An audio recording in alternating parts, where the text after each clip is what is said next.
The council chamber stretched 300 meters across, built from materials that seemed to drink in light and reflect it back as soft, calming hues. 14 species sat in their designated sections, each elevated platform designed to accommodate their unique physiologies. The insectoid vrix clicked and chittered in their cluster, while the crystalline lumara refracted the chamber's light into dancing patterns.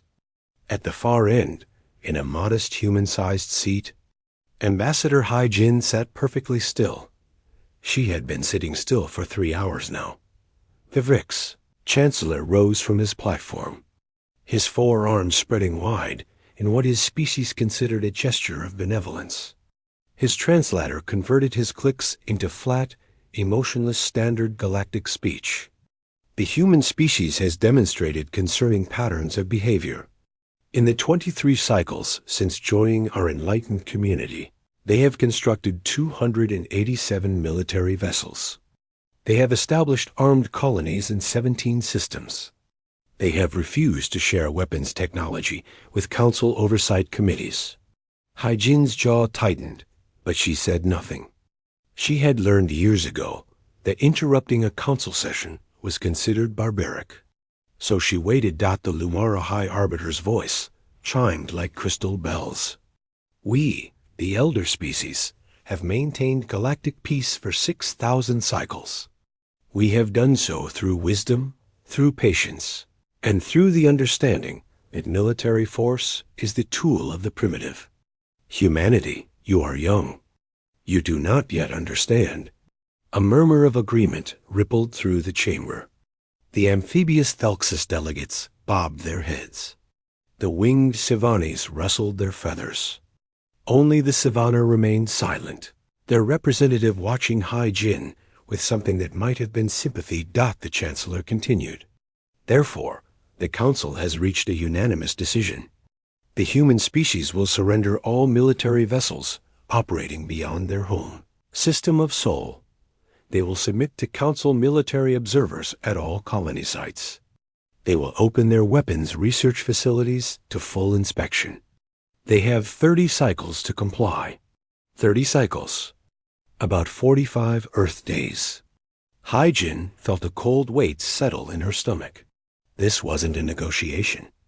It was a demand wrapped in diplomatic language. The Chancellor's mandibles clicked with satisfaction. The alternative is complete economic isolation. No trade with Council species. No access to jump date networks. No technological exchange. No diplomatic protections. You will be alone in a galaxy that has learned the value of cooperation. Hai Jin stood slowly. The chamber fell silent. It wasn't her turn to speak yet, but she stood anyway. 14 species watched her with varying degrees of curiosity and contempt. No, she said. The word hung in the air like a physical thing. The translator systems around the chamber flickered, as if uncertain they had processed correctly. The Chancellor's antennae twitched in confusion. You misunderstand the nature of Council proceedings, the Lumara Arbiter said, her voice losing some of its musical quality. We have presented our decision. We now await your acknowledgement and compliance timeline. I understand perfectly, Hai Jin said. Her voice was calm, but there was something beneath it that made several delegates shift uncomfortably. You've made your demands. I'm refusing them. No, we will not surrender our ships. We will not submit to occupation. We will not open our facilities to your inspection. The answer is no. The chamber erupted. Clicks, chirps, bellows, and crystal-clear chimes of outrage filled the space. The Chancellor's translator struggled to keep up with his rapid clicking. This is unprecedented. No species has ever refused a Council directive. Then perhaps it was time someone did, Hai Jin said. She gathered her data tablet and began walking toward the exit. You doom your species. The Arbiter called after her. You are 300 ships against our 12,000. You are alone against a unified galaxy. You are children playing with weapons you do not understand. Hai Jin paused at the doorway. She turned back, and the expression on her face made more than one delegate recoil. It wasn't anger. It wasn't fear. It was something far more dangerous. Certainty. "We are humans," she said. "We survived ice ages when we barely understood fire. We survived plagues that killed half our population. We survived wars that turned our cities to ash. We survived the void of space when every rational being said it couldn't be done. And we did all of it without your permission, without your guidance, and without your approval." She smiled, but there was no warmth in it. "You're about to learn what that means." She left the chamber. Behind her, the council dissolved into chaos. The message reached Earth 36 hours later. President Ji Woo read He Jin's report 3 times before calling an emergency cabinet meeting. Within an hour, the leadership of the United Earth government sat in a secured bunker beneath Geneva. "They want us to disarm," Defense Minister Tae-young said, his face grim. "They want us helpless." "They want us compliant," Ji Woo corrected. "There's a difference. The question is whether we're going to comply." "We can't fight 12,000 ships," someone said. Admiral Dae-young, who had been silent until now, leaned forward. He was a lean man with silver in his hair and scars on his hands from his early days piloting atmospheric fighters. "We don't need to fight 12,000 ships. We need to make them understand that fighting us costs more than accommodating us." "Explain," Ji Woo said. "The Council maintains peace through overwhelming force. No one challenges them because the cost is too high. But they've never faced a species like us. They've never faced someone who's willing to pay any cost for freedom." Dae-young pulled up a star chart. "They control the galaxy through trade routes and jump gates. They've built a civilization on commerce and cooperation. We built ours on survival and adaptation. We're not playing the same game." "You're talking about guerrilla warfare on a galactic scale," said the foreign minister. "I'm talking about making them realize they can't afford to fight us." Dae-young said, "We don't need to win. We just need to make winning too expensive." Ji Woo was quiet for a long moment. Outside the bunker, life continued as normal. People went to work, children went to school, and ships departed for the colonies carrying supplies and settlers. None of them knew their entire species stood at a crossroads. "Admiral, how long would you need to prepare?" "I've already started," Dae-young said.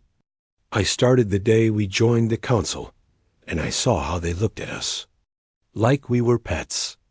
Like we were children who needed guidance." His expression hardened. "I've been preparing for this for 23 years. Ji Woo nodded slowly. "Then prepare for war. But understand this, we don't start it. We make them start it. We make them be the aggressors. When the history of this is written, I want it clear that humanity stood for its sovereignty, and the Council tried to take it by force. And if they don't back down?" Someone asked. The president's answer was simple. "Then we teach the galaxy what humans are capable of when you corner us. We teach them why negotiation has to be between equals, not masters and servants." The vote was unanimous. Humanity would not surrender. The Council had 30 cycles to realize their mistake. But time was something humans had learned to use very, very well. 20-5 cycles had passed since the ultimatum. The Galactic Council waited for humanity's surrender. Instead, they received only silence. The stealth frigate Indomitable drifted through the darkness between stars, its hull absorbing every wavelength of light and radiation. Inside the cramped bridge, Captain Sung-ho monitored his instruments with practiced calm. His crew of 18 had been living in near total silence for 6 weeks, communicating only through hand signals and text displays. "Final position reached," his navigator signed. Sung-ho nodded and activated the deployment sequence. Behind the ship, a cylinder the size of a transport container detached and fired small thrusters. adjusting its position near the trade route between the Vrix home system and their primary agricultural colonies docked to any scanner. It would appear to be space debris. Leftover construction material from a mining operation, perhaps. Certainly nothing worth investigating. But inside the cylinder sat an AI core, sensor arrays that could track every ship within 2 light hours, and enough antimatter warheads to cripple a battle fleet. Package delivered, Sumo signed to his weapons officer. 15 down, 12 to go. They had been at this for months, placing sensors and weapons in the dark spaces between civilizations. The Council species had grown comfortable in their supremacy. They didn't watch the empty places anymore. They didn't imagine threats could hide in plain sight. Humans have learned centuries ago that the best defense was the enemy not knowing you were there. Sumo thought about his daughter back on Earth. She was 7 years old and wanted to be an astronaut like her father. He wondered if she would grow up in a free humanity or a conquered one. The thought made his hands tighten on the command console. Take us to the next position, he signed. The Indomitable's engines engaged at barely 1% power, pushing them deeper into the void. 3 billion kilometers away, beyond Neptune's orbit, Engineer Biora stood in the observation deck of Factory Station 7 and watched miracles being born. Through the transparent aluminum viewport, she could see 3 massive construction platforms, each larger than Earth's moon. Robotic arms as long as skyscrapers moved with delicate precision. Assembling ships from raw materials mined from the Kuiper Belt. Status report, she said into her comm. Platform 1 has completed its 42nd vessel, her assistant replied. Platform 2 just finished its 39th. Platform 3 is behind schedule due to alloy processing delays, but should complete its 35th by tomorrow. Biora did quick math in her head. 116 ships in 6 weeks. They had 27 platforms operating now, scattered throughout the outer system where Council observers couldn't detect them. The construction rate was exponential. Every week brought more ships, more weapons, more capability. How long until the Council's deadline? She asked. 5 cycles. About 7 days. 7 days until the Council expected humanity to surrender. 7 days until they learned humanity had been building the largest fleet in galactic history right under their noses. Biora allowed herself a small smile. She had spent her entire career being told human engineering was primitive, that they lacked the sophistication of elder species. The Council was about to learn that human engineering had one advantage they couldn't match. Humans built things to work, not to impress. The ships taking shape outside weren't elegant. They didn't have the flowing lines of Lumara crystal ships or the biological curves of Thelxus organic vessels. They were angular, efficient, and built with one purpose: to fight and win. Every system had redundancy. Every weapon had backup power. Every crew compartment could be sealed off if the rest of the ship was destroyed. Ma'am, we're receiving a priority message from Earth, her assistant said. .bo-. Rao opened the encrypted channel. Admiral De-Jung's face appeared on her screen, looking tired but determined. How many? He asked without preamble. 3,107 completed. Another 600 in final assembly. We can have 4,000 ready when the deadline hits. The Admiral nodded. Good. Begin moving them into position. I want them dark until I give the signal. Can you do that? We've been preparing for this moment for years, Admiral. Every ship has full stealth capabilities.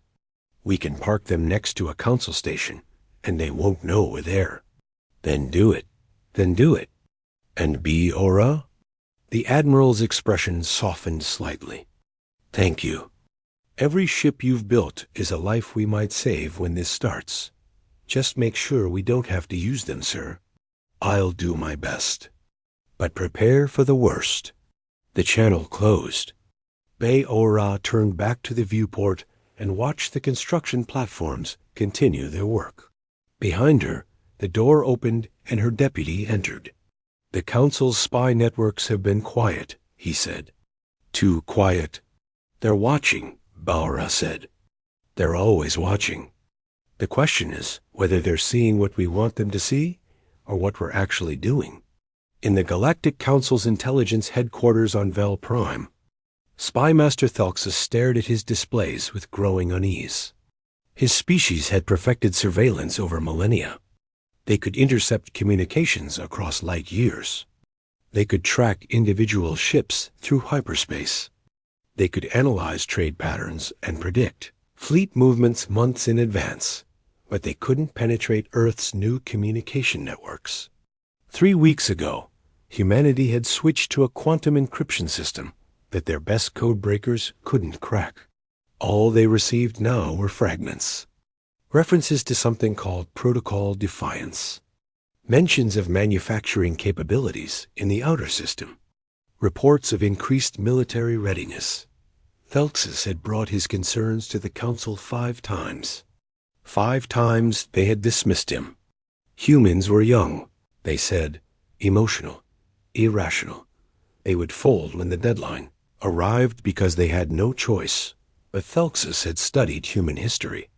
He had read their literature, watched their entertainment, analyzed their psychology. Humans didn't fold when cornered. They fought. And they fought with a creativity and viciousness that made his people's carefully planned wars look like dance performances. "Sir, we've detected anomalous readings near the Vrix trade routes," one of his analysts said. "What kind of anomalous?" "Unknown. Could be natural phenomena. Could be debris. Could be nothing. Or it could be something," Thelxus muttered. He opened a channel to the council chamber. "This is Spy Master Thelxus. I need to speak to the council immediately."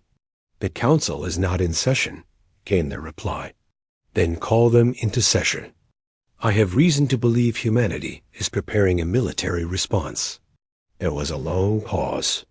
"Your concerns have been noted. The council will convene if and when the situation warrants." The channel closed. Thelxus felt his respiratory sacs deflate. They wouldn't listen. They never listened until it was too late. His species had survived 6,000 years by being careful, by watching, by preparing for threats before they materialized.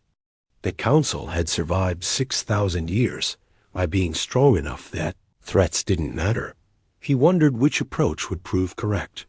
Deep beneath the surface of Mars, in a bunker that had been built during humanity's early days of terraforming, Admiral De Jong met with President Ji Woo. No aides attended. No recorders documented. Just 2 people deciding the fate of their species. "Are we ready?" Ji Woo asked. "As ready as we can be," De Jong replied. "The ships are in position. The weapons platforms are active. Our stealth assets are deployed. Every colony has been reinforced. Every trade route we control has been fortified. And if the council attacks, then we demonstrate what 23 years of preparation looks like." The admiral pulled up a tactical display. It showed the galaxy in miniature, with human positions marked in blue and council assets in red. "We can't beat them in a straight fight. But we don't need to. We've positioned ourselves to make any council military action catastrophically expensive." Ji Woo studied the display. "You're talking about holding the galaxy hostage. I'm talking about mutual assured destruction. The council maintains peace through force. We're showing them we can break that peace if they force us to. It's not a bluff. We will do it if we have to. And if they call that bluff?" De Jong's expression was grim. "Then we show them it wasn't a bluff. We shut down trade routes. We destroy jump gates. We make it impossible for their civilization to function until they agree to negotiate as equals." The president was quiet for a long time. Finally, she said, "You know what you're asking?" We could be starting a war that kills billions.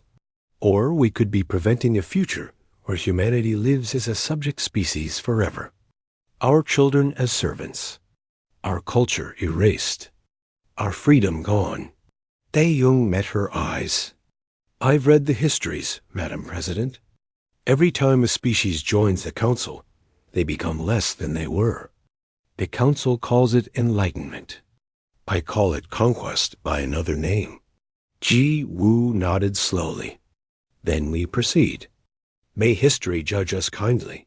History is written by the free, Tae-young said. Let's make sure we're around to write it. The deadline arrived on a day that looked like any other. The Galactic Council convened in their grand chamber, expecting to accept humanity's surrender. Instead, Ambassador Haijin walked through the entrance with her head held high and her expression unreadable. The council chamber was different today. Through the vast windows, she could see warships. Hundreds of them, arranged in perfect formation around Vel Prime. The Vrix battle cruisers with their bristling weapons arrays. The Lumara crystal ships that could cut through hulls with focused light. The Thelxus organic vessels that looked like massive sea creatures frozen in space. It was meant to be intimidating. It was meant to remind humanity of their place. Haijin walked to her platform as if the fleet outside didn't exist. Chancellor Vrix rose, his forearms spread wide. Ambassador Haijin of Earth, the Council has assembled to receive your species' compliance with our directives. We trust you have had adequate time to make the correct decision. We have, Haijin said. Her voice carried clearly through the chamber. We've decided to refuse. The chamber erupted in clicks and chimes and bellows of outrage. The Chancellor's mandibles clacked rapidly. This is unacceptable. We have shown you patience. We have given you every opportunity. You force us to take action.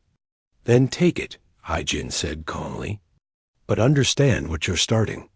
The Lumara Arbiter's voice cut through the noise like crystal breaking. You have 173 worlds. We have 4,000. You have 300 ships. We have 12,000. Your economy depends on council trade.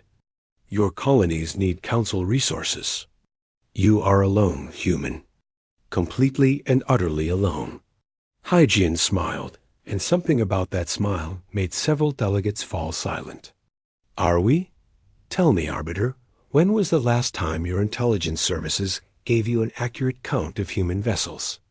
3 days ago.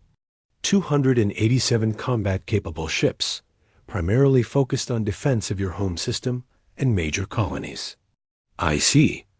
And tell me, when was the last time you verified that count? A murmur ran through the chamber. The Thelxus spy Master Thelxus rose from his platform, his respiratory sacs pulsing with agitation. Ambassador, what are you implying? I'm not implying anything. I'm stating a fact. Your intelligence is wrong. It's been wrong for 2 years.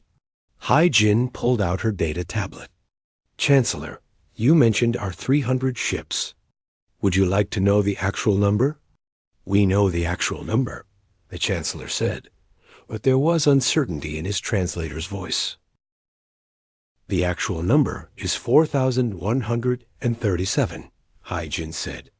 And before you accuse me of lying, I'm sending you the locations and identification codes of every single one right now. She tapped her tablet. Across the council chamber, displays flickered to life.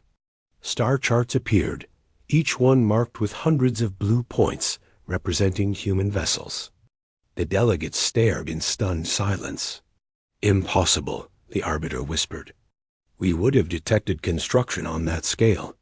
We monitor your shipyards. We track your resources.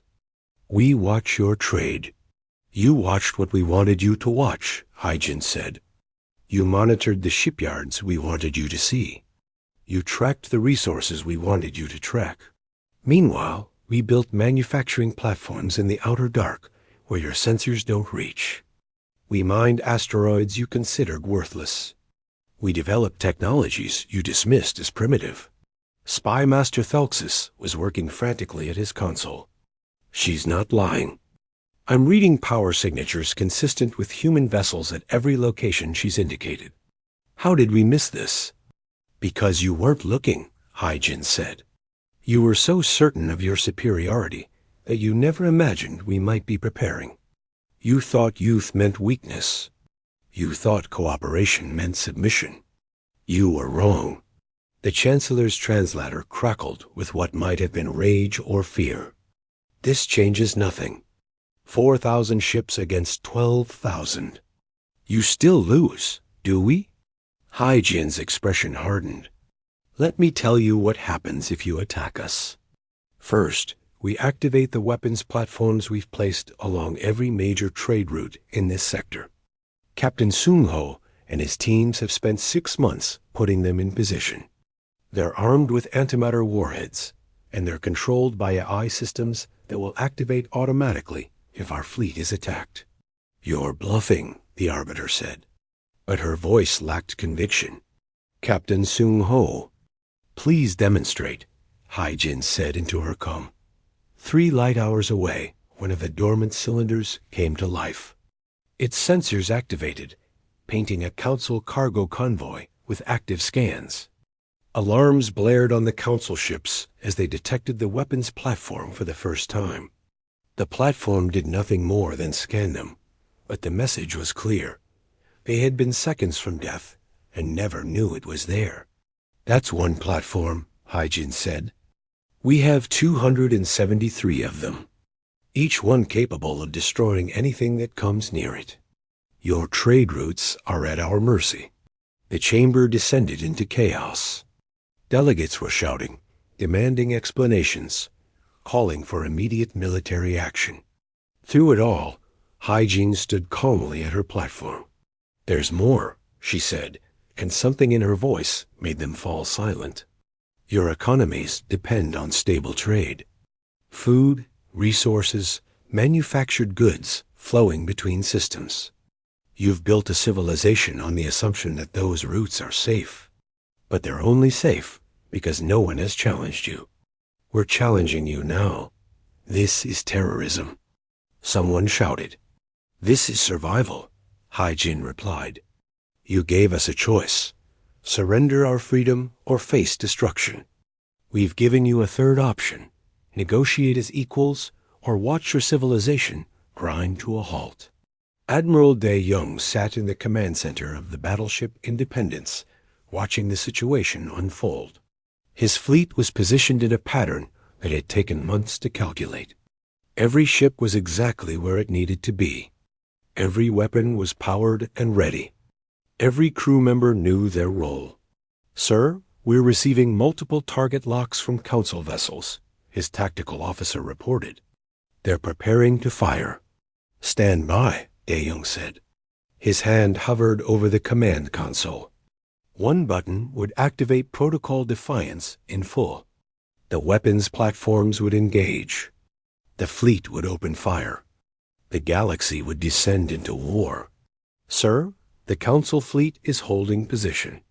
They're not firing. Dae-Young allowed himself to breathe. Maintain battle stations. All ships remain at full alert. On Vel Prime, Chancellor Vrix was discovering what fear felt like. He had ruled the Council for 40 cycles. He had ended wars with a word. He had toppled governments that displeased him. He had never felt truly threatened out. Now he watched as his entire civilization teetered on the edge of collapse. The human ambassador stood before him, calmly explaining how thoroughly she had outmaneuvered him. His intelligence services had failed. His assumptions had been wrong. His overwhelming military superiority was meaningless if using it destroyed everything he was trying to protect. What do you want? He asked, and hated how weak his translator made him sound. I want you to understand something, Hyjin said. Humans survived for millions of years by adapting. We learned to work together because the alternative was extinction. We developed technology because we needed it to survive. We reached the stars because staying on one planet meant eventual death. Everything we are, everything we've built, comes from the simple fact that we never give up. She leaned forward, and her next words rang through the chamber like hammer blows. You cannot break us. You cannot intimidate us. You cannot make us surrender our freedom. The only choice you have is how much you're willing to lose trying. So I ask you, is your pride worth more than your civilization? The council chamber was silent. 14 species, 4,000 worlds, 6,000 years of history, all frozen by the question one young species had asked. Finally, Council Member Sivana stood. Her species was old, though not as old as the Vrix or Lumara. They remembered being dismissed and underestimated. They remembered fighting for their place. The human ambassador is correct, Sivana said. We have allowed pride to blind us. We have allowed tradition to make us inflexible. The humans are not asking for dominance. They are demanding respect. I move that we suspend the ultimatum and begin actual negotiations. This is surrender. The Chancellor sputtered. This is wisdom, Sivana replied. The alternative is war. A war we might win, but at what cost? The humans have shown they are willing to destroy everything to remain free. I believe them. The question is, are we willing to destroy everything to make them slaves? The vote took 3 hours. It was not unanimous. 5 species voted to continue the ultimatum, but 9 voted to negotiate. The motion passed. Hai-Jin felt tension drain from her body that she hadn't realized she was carrying. Thank you, she said simply. But understand this. We will not negotiate from a position of weakness. We will not disarm. We will not submit to oversight. We will discuss as equals how humanity and the Council can coexist. That is all we've ever wanted. As she left the chamber, she activated her secure comm. Admiral, stand down from battle stations.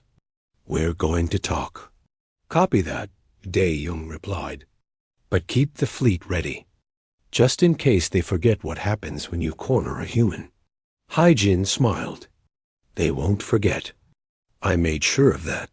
The galaxy was changing, and not everyone was ready for it. 3 days after the council vote, the real consequences began to show. Admiral Dae-Jung stood in the Independence's tactical center, watching reports flood in from across known space. His fleet had taken positions along 12 major trade routes, and they weren't moving. Nothing passed without human approval. Sir, we have another delegation request, his communications officer said. The Mirani system. They're requesting immediate passage for a medical supply shipment. Verify it's actually medical supplies, then let them through, Dae-Jung said. We're not monsters. We're making a point. But some council species seem determined to test that point.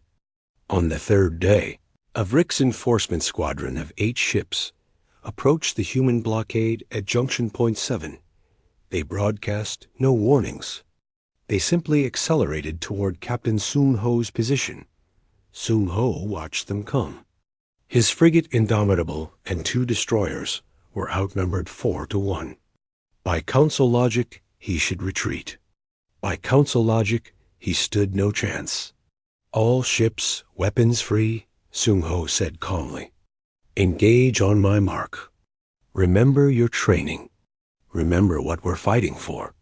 The Vrix ships opened fire at maximum range, their plasma cannons painting the darkness with streams of superheated matter. But Soon-Ho's ships weren't where the targeting computers expected them to be. They had made microjumps, appearing 2,000 kilometers from their predicted positions. Deploy drones, Soon-Ho ordered. Execute pattern Sierra. From each human ship, 50 autonomous combat drones launched.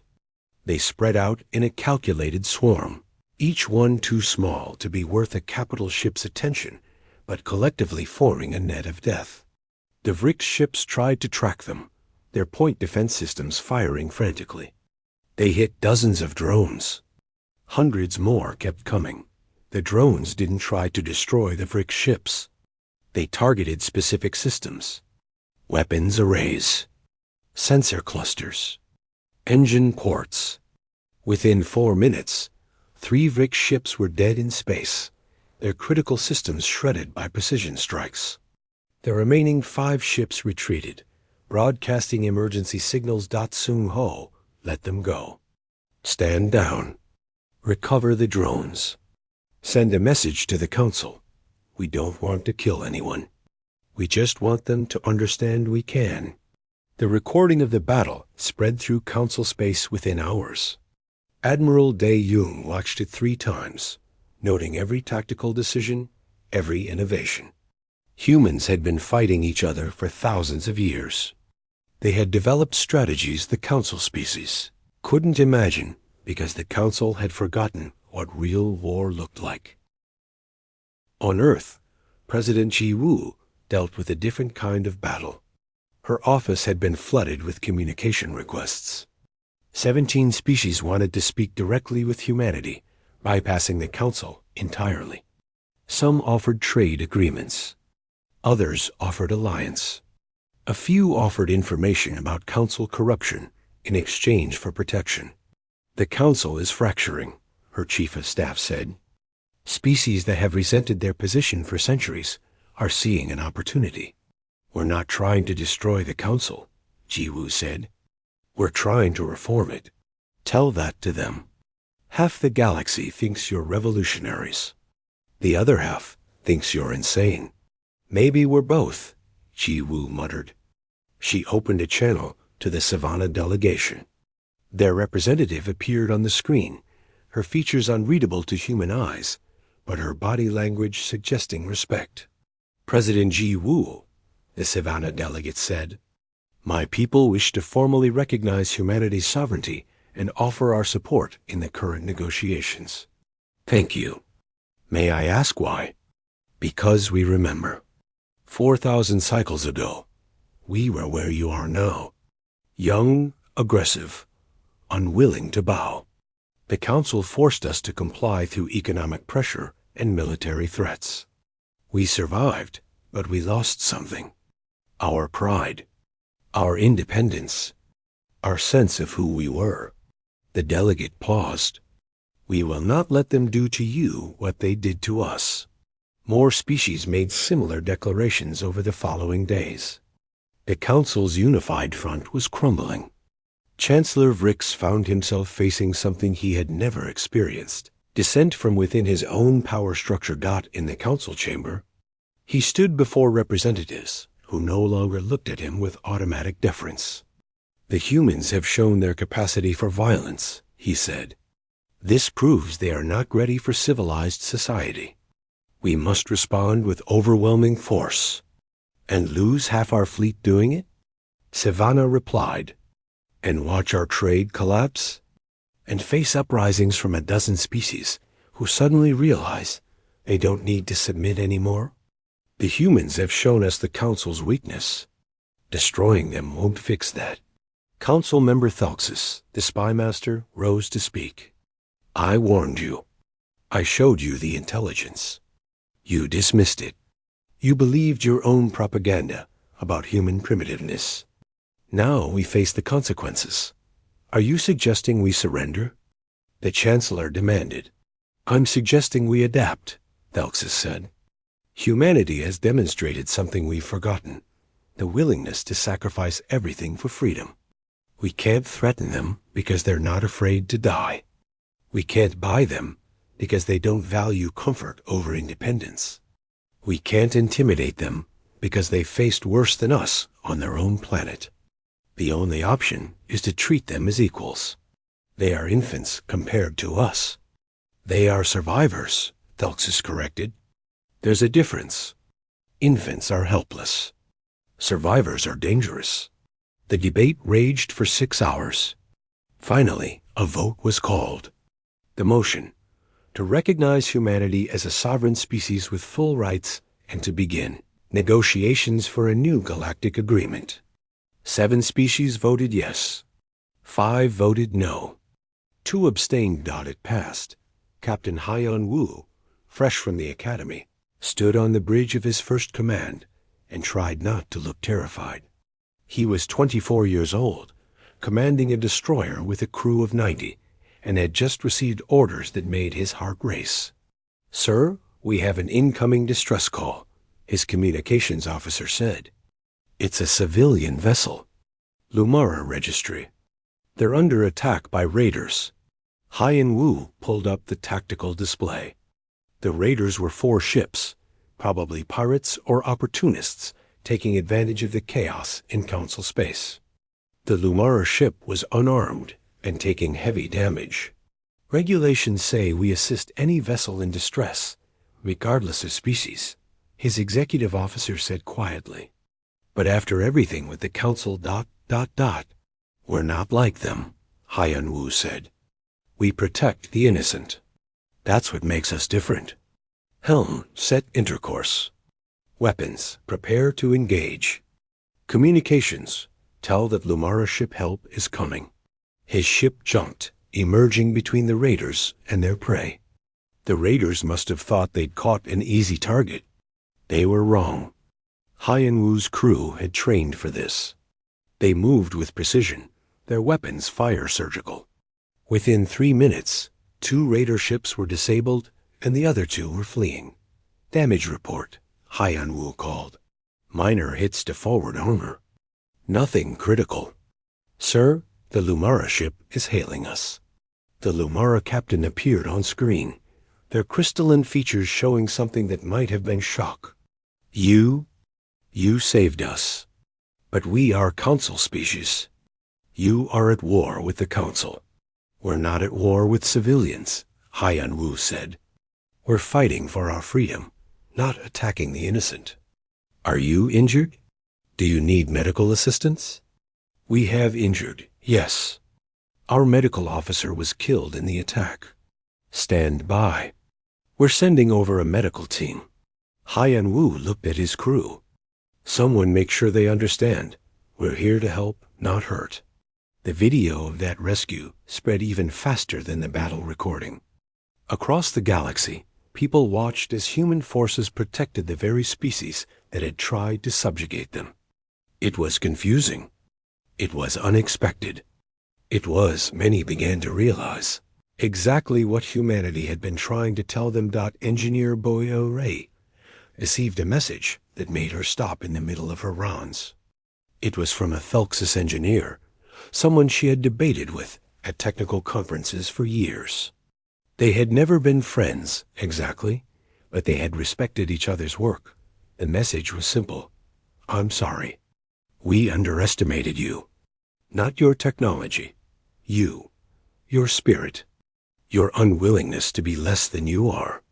My species could learn from yours. Would you be willing to share your manufacturing techniques? Not for weapons. For rebuilding what this crisis has damaged." Ora stared at the message for a long time. Then she typed a reply, "Yes, because we believe in building, not destroying. We believe in cooperation between equals. When this is over, come visit our facilities. We'll show you everything." Admiral De-Jung met with President Chi Wu via secure channel. "The Council is ready to negotiate," he said.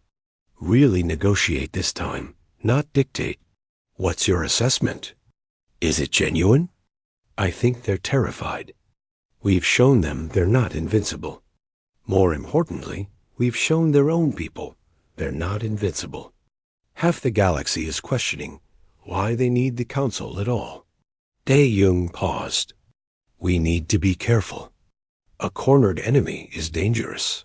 So is a free humanity," Ji Wu replied. "But I think you're right. We pushed them to the edge. Now we need to show them there's a path back. Not to surrender. To partnership. The real question is whether they can accept that.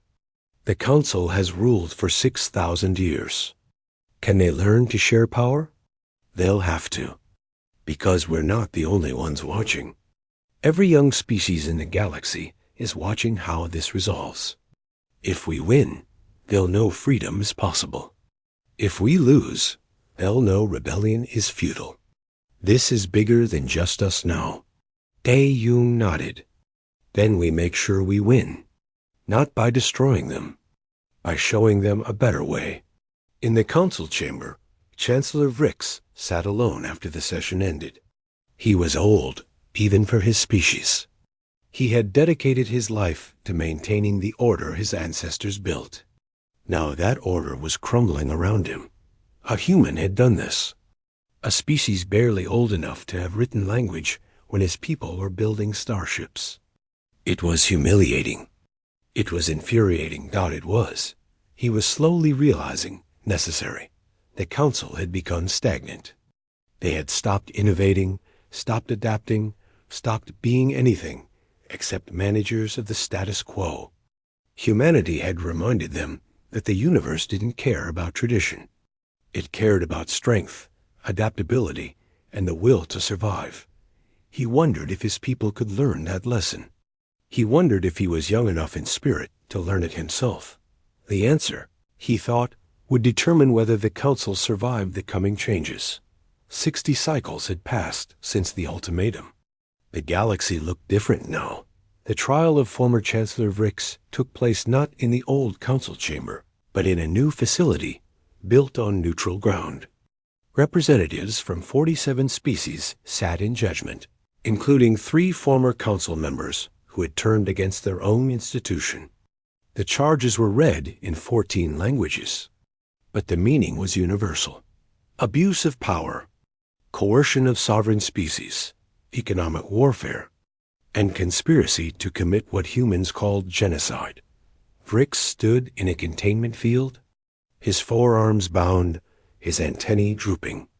He looked smaller somehow, as if the weight of his crimes had physically diminished him. When asked if he had anything to say in his defense, he clicked softly into his translator.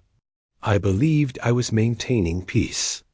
I believed the council's way was the only way to prevent chaos. I believed younger species needed guidance. His translator paused, processing his next words carefully. I was wrong. Not about the need for peace, but about how to achieve it. You cannot force cooperation. You cannot threaten species into civilization. The humans taught us that. They taught us at great cost, but they taught us. The tribunal deliberated for 3 days. The verdict was unanimous, guilty on all counts. The sentence was exile to a remote world, stripped of all authority, forced to live out his remaining cycles in isolation. It was, many noted, more mercy than he had shown others. Ambassador Hai Jin watched the sentencing from the observation gallery. She felt no satisfaction in seeing the former chancellor brought low. There was only a tired relief that justice had been served and a hope that the lesson would be remembered. The new stellar compact convened the following day. Unlike the old council chamber with its tiered platforms designed to show hierarchy, the new assembly was built as a circle. Every species sat at the same level. Every voice carried the same weight. Hai Jin stood at her platform, now marked simply as human representative rather than subject species ambassador. Around her sat representatives from species she had never heard of 3 months ago. Some were former council members, humbled by recent events. Others were newly freed from council control, still testing their newfound sovereignty. We gather today to build something new, she began. Not a council that rules, but a compact between equals. Not a hierarchy, but a community. The old way was built on the assumption that age meant wisdom and power meant righteousness. We all know now that those assumptions were false. She paused, looking around the circle. Humanity doesn't seek to replace the council. We don't want to dominate anyone.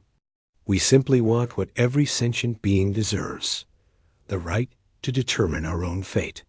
We propose that the Stellar Compact be built on 3 principles: sovereign equality, mutual defense, and open cooperation. The debate that followed lasted 6 hours. Some species wanted revenge for council abuses.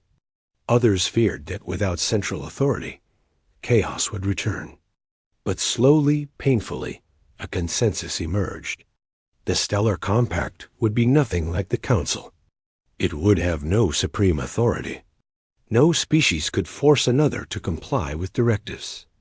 Instead, it would be a forum for negotiation, a framework for trade, and a mutual defense pact against external threats.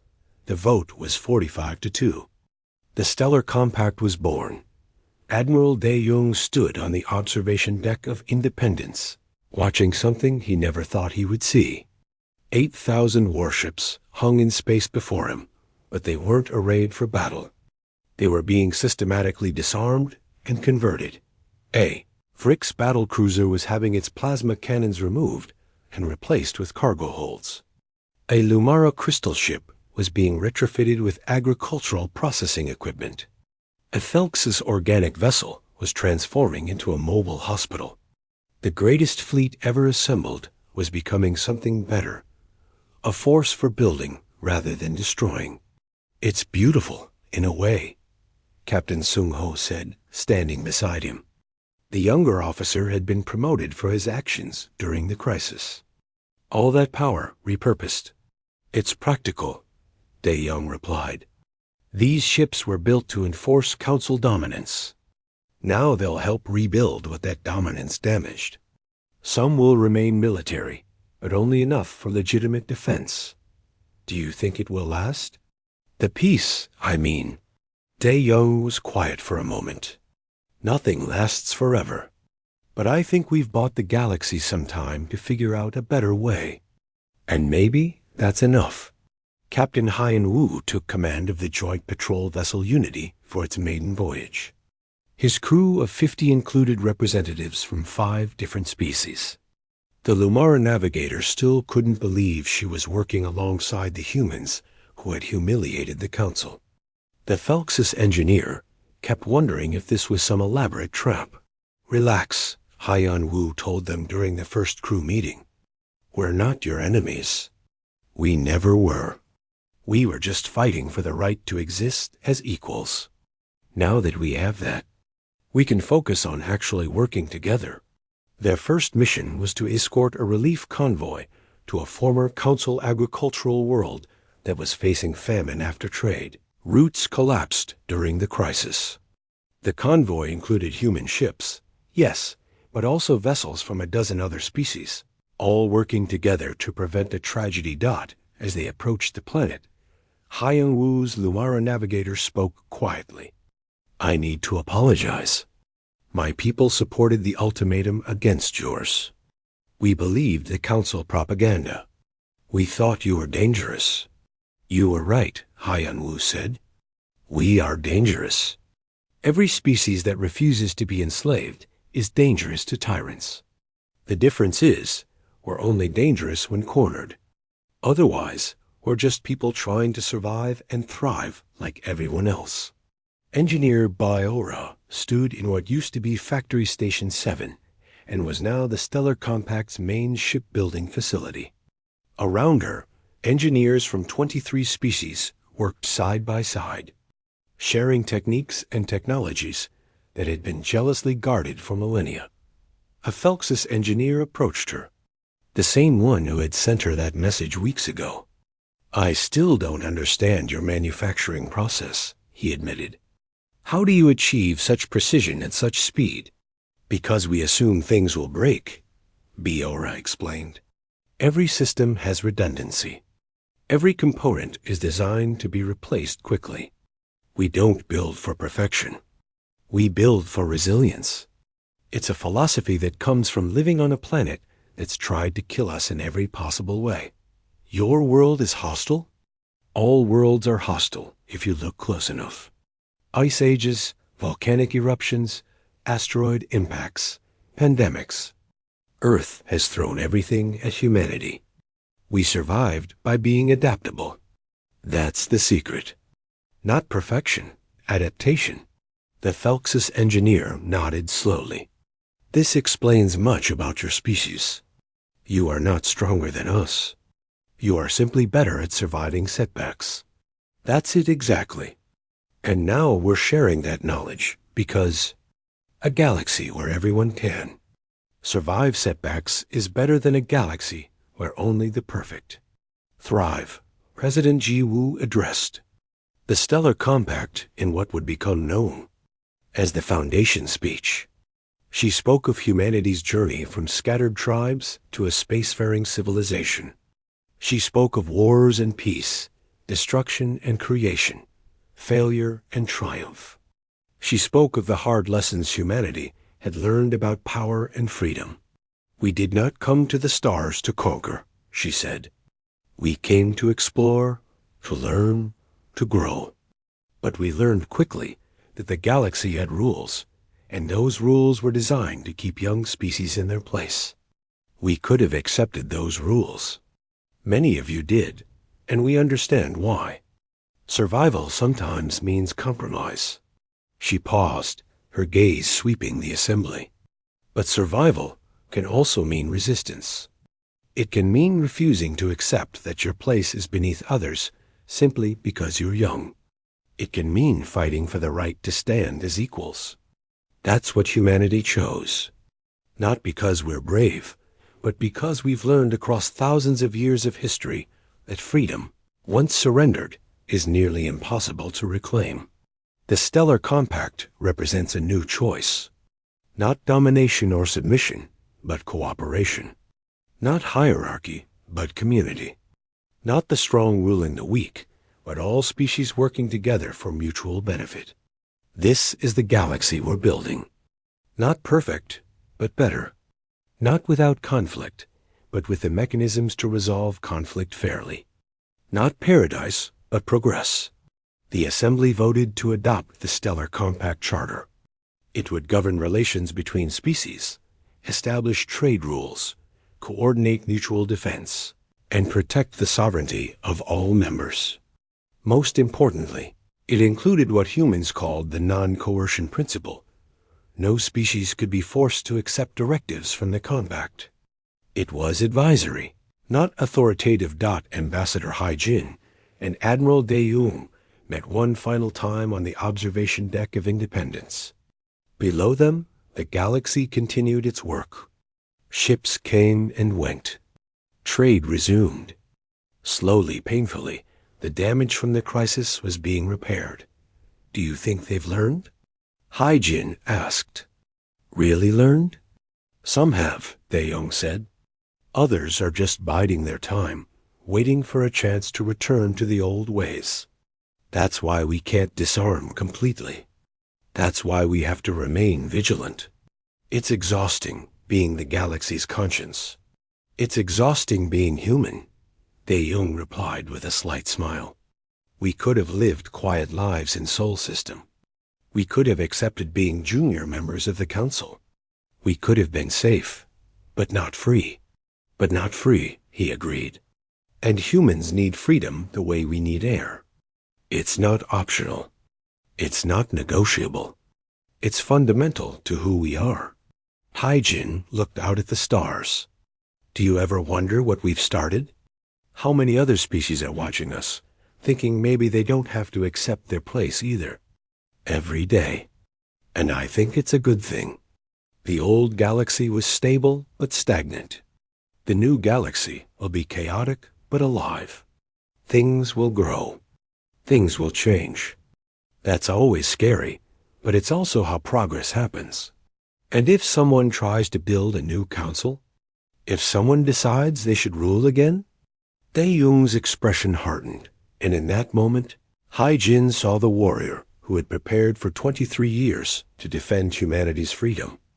Then we remind them what happens when you try to put humans in cages. We remind them gently if we can, forcefully if we must. But mostly, we show them the alternative. We show them that cooperation works better than coercion. That equals accomplish more than masters and servants. That freedom is not just a human right, but a universal one. You really believe that? That we can change an entire galaxy? I believe humans have changed everything we've ever touched. We turned barren plains into farmland. We turned caves into cities. We turned the void of space into a highway. Why should changing galactic civilization be any different? He smiled. We're humans. Changing the impossible is what we do. Far below, on a dozen worlds, young beings of various species watched the news broadcasts about humanity's victory over the Council. They saw how a young species had refused to surrender. They saw how determination and preparation